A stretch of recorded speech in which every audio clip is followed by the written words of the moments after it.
কম সময়ের মধ্যে সন্ধেবেলা টিফিনে যদি হালকা ফুলকা কিছু বানিয়ে নিতে চাও, তাহলে এই রেসিপিটি ট্রাই করে দেখতে পারো। এতটা সহজ একটি রেসিপি, বানানো ভীষণ সহজ, খেতেও হয় দারুণ টেস্টি। বাচ্চারা তো খাবেই, তার সাথে বড়রাও দেখবে চেয়ে চেয়ে খাচ্ছে। নমস্কার বন্ধুরা, নন্দিনী সিম্পল কুকের আরও একটি পর্বে আপনাদের সবাইকে জানাচ্ছি স্বাগত। তাহলে আর দেরি না করে চলুন বন্ধুরা, আজকের এই টেস্টি টেস্টি রেসিপিটি দেখে নিই। পুরো ভিডিওটা দেখার অনুরোধ রইল বন্ধুরা, যদি ভালো লাগে একটা লাইক করতে ভুলবে না।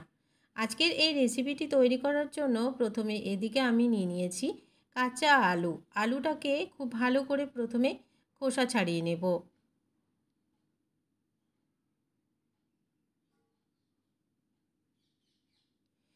এই রেসিপিটি সন্ধ্যের হালকা ফুলকা খিদে পেলেই বানিয়ে নিতে পারবে। খুব কম সময়ের মধ্যে বাড়িতে থাকা কয়েকটা জিনিস দিয়েই দেখবে তৈরি হয়ে যাচ্ছে। তোমাদের সাথে কথা বলতে বলতে আলুটাকে আমি খুব ভালো করে খোসা ছাড়িয়ে নিলাম। এবারে পিস পিস করে কেটে নিচ্ছি। প্রথমে মাঝ বরাবর আলুটাকে কেটে নিলাম, তারপরে দুভাগ করে নিচ্ছি। এভাবে করে এক একটা আলুকে চার ভাগ করে নিতে হবে। তো বন্ধুরা, সবগুলো আলুকে আমি এখানে কেটে ধুয়ে পরিষ্কার করে নিয়েছি। সবগুলো আলু কেটে নেওয়ার পরে এবারে এদিকে নিয়ে নিয়েছি একটা প্যান, আর এই প্যানে দিয়ে দিয়েছি জল। এই জলের মধ্যে এই সমস্ত আলুগুলোকে দিয়ে দেব। সবগুলো আলুকে দিয়ে গ্যাসে বসিয়ে দিয়ে প্রায় 15 থেকে 20 মিনিট পর্যন্ত আলুটাকে একটু সেদ্ধ করে নেব। যতক্ষণ আলুটা খুব ভালোভাবে সেদ্ধ না হয়ে যাচ্ছে, একদমই যাতে সফট হয়ে যায় আলুটা। তো বন্ধুরা, আলুটাকে আমি গ্যাসে বসিয়ে দিলাম, সেদ্ধ হয়ে যাওয়া পর্যন্ত অপেক্ষা করছি।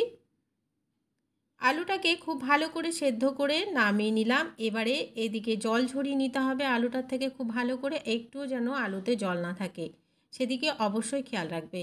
আলুটা দেখবে যখন খুব সুন্দরভাবে জল ঝরে যাবে এবং ঠান্ডা ঠান্ডা হয়ে যাবে, হালকা উষ্ণ থাকবে, তখন আলুটাকে খুব ভালো করে ম্যাশ করে নিতে হবে। তোমরা চাইলে, তোমাদের কাছে ম্যাশার না থাকলে কাঁটা চামচ দিয়েও খুব ভালো করে আলুটাকে ম্যাশ করে নিতে হবে, যেন আলুতে একটাও বড় অংশ না থাকে, তাহলে কিন্তু রেসিপিটি করতে একদমই সুবিধা হবে না। তো আমি একটা ম্যাশারের সাহায্যে আলুটাকে খুব ভালো করে ম্যাশ করে নিচ্ছি। তো বন্ধুরা, আলুটাকে খুব ভালো করে আমি ম্যাশ করে নিলাম। আর দু একটা যে বড় অংশ আছে সেগুলোকেও আমি খুব ভালো করে একটু ভেঙে দেব। আর যদি দেখছো যে ম্যাশের সাহায্যেও খুব ভালোভাবে ম্যাশ হচ্ছে না, তো হাত দিয়ে খুব ভালো করে চটকে মেখে নিতে হবে। আলুটাকে খুব ভালো করে ম্যাশ করে নেওয়ার পরে এই আলুতে দিয়ে দিচ্ছি হাফ চামচ পরিমাণ কাশ্মীরি লাল লঙ্কার গুঁড়ো, দিয়ে দিচ্ছি পরিমাণ মতো লবণ, দিয়ে দিচ্ছি 1 চামচ চিলি ফ্লেক্স, আর দিয়ে দেবো এখানে 1 কাপ পরিমাণ, এখানে 2 চামচ পরিমাণ সাদা তেল আছে, তো আমি এখানে আন্দাজ করে 2 চামচ পরিমাণ সাদা তেল দিয়ে দিলাম, আর 1 কাপ পরিমাণ দিয়ে দিলাম কর্নফ্লোর। কর্নফ্লোরটা দিয়ে খুব ভালো করে মেখে নিতে হবে। দুটো জিনিসে খেয়াল রাখবে, আলুতে যেন একদমই জল না থাকে, আর যেন আলুটা ঠান্ডা থাকে। গরম অবস্থায় কিন্তু কর্নফ্লোরটা দেবে না। খুব ভালো করে এবারে হাতের সাহায্যে মেখে নিতে হবে। তো বন্ধুরা, খুব ভালো করে মেখে আমি ডোটাকে রেডি করে নিলাম। এবারে এই ডোটাকে আর রেস্টে রাখার প্রয়োজন নেই। হাতের সাহায্যে এইবারে ছোট ছোট করে কিছুটা অংশ নিয়ে গোল গোল করে বলের আকারে তৈরি করে নেব। তোমরা তোমাদের পছন্দ মতো শেপ দিয়ে নেবে, তবে আমি গোল বল তৈরি করে নিচ্ছি। হাতে আর একদমই তেল ব্রাশ করে নেওয়ার প্রয়োজন নেই, যেহেতু আমরা আগে থেকেই একটু তেল ব্যবহার করেছিলাম আলুতে। এবারে সবগুলো বলকে আমি ঠিক এইভাবে করে তৈরি করে নিচ্ছি। খুব সুন্দরভাবে দেখবে স্মুথভাবে বলগুলো তৈরি হয়ে যাবে। তার জন্য আলুটাকে অবশ্যই খুব সুন্দর করে ম্যাশ করে নিতে হবে। তো বন্ধুরা, সবগুলো আলুকেই আমি এভাবে করে বল করে বানিয়ে নিয়ে ফিরে আসছি। এবারে এদিকে তেল গরম হতে দিয়ে দিয়েছিলাম একটা ফ্রাইং প্যানে। তেলটা যখন দেখবে পুরোপুরি গরম হয়ে যাচ্ছে, তখনই এখানে এক এক করে সবগুলো বল ছেড়ে দিতে হবে। গ্যাসের ফ্লেমটাকে মিডিয়াম টু লোতে রেখে সবগুলো বলকে ভেজে নিতে হবে ক্রিস্পি করে। তবে দেখবে খুব তাড়াতাড়ি কিন্তু এই বলগুলো ভাজা হয়ে যাচ্ছে, খুব বেশি সময় লাগে না ভাজতে, অল্প সময়ের মধ্যে তৈরি হয়ে যাবে। ওই পাশটা যখনই একটু গোল্ডেন ব্রাউন হয়ে যাবে, অপর পাশটাকেও আমি এক এক করে সবগুলোকে উল্টে দিচ্ছি।